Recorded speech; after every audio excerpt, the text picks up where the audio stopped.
నా పేరు మద్దిపాటి శ్రీనివాసరావు అండి. కురుకూరు అండి మాది, దేవరపల్లి మండలం, తూర్పుగోదావరి జిల్లా అండి. మా నాన్నగారు మా తాతగారు కూడా వ్యవసాయమేనండి, నేను కూడా వ్యవసాయమే. ఏం చదువుకోలేదండి. ఒక 6-7 ఎకరాల్లో దాళవ సార ఉడుతానండి. ఓ 4 ఎకరాలు కోకో ఉందండి. నాకున్న పొలంలో 1 ఎకరం ప్రకృతి వ్యవసాయం చేస్తున్నామండి. నేను ఒక 5 ఎకరాల్లో నవధాన్యాలు చల్లానండి. బీఆర్పీ సెంటర్ నుంచి తెచ్చామండి నవధాన్య ఇస్తున్నారు. దిగుబడి అయితే బాగుందండి. పశువుల మీద కూడా ఉపయోగిస్తున్నామండి. పచ్చి రొట్టె ఎరిగిన తర్వాత దమ్ చేసేస్తామండి మొత్తం. అప్పట్లో అంటే దూడ మేత కోసం వేసి మేపేసి ఇవ్వడం అలాగలాగా పెద్ద ఏదో సంవత్సరం అయితే సంవత్సరం వేసి ఇవ్వడం.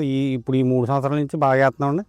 దాని గురించి అప్పుడు 3 సంవత్సరాలు వరుసగా వేసేటప్పటికి దాని తేడా తెలిసిందండి.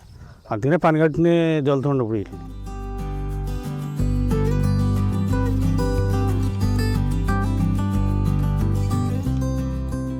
మా ఊరు కురుకూరు గ్రామం, దేవరపల్లి మండలం, తూర్పుగోదావరి జిల్లా.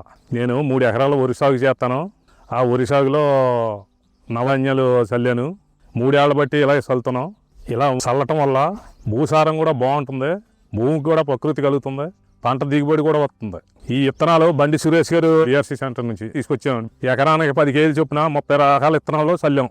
నేను ఎప్పటికప్పుడు పిల్లి పెసర చల్లుకుంటూ ఉంటాను. నా చేయను ఎప్పుడు కూడా పిల్లి పెసర వల్ల మందులు పెట్టుబడి కూడా తగ్గుతుంది, దిగుబడి బాగా వస్తుంది. అన్ని రకాల చల్లటం వల్ల అన్ని రకాల వేరు ప్రకృతి ఊదానికోటి సంబంధం లేకుండా కలిసి భూసారం చేస్తాయి. అందుకని ఇన్ని రకాలు చల్లుకుంటూ ఉంటాను నా చేయను ఎప్పుడు కూడా. మేము ఈ 1 ఎకరం ప్రకృతి వ్యవసాయం చేసుకుంటాం తినటానికని.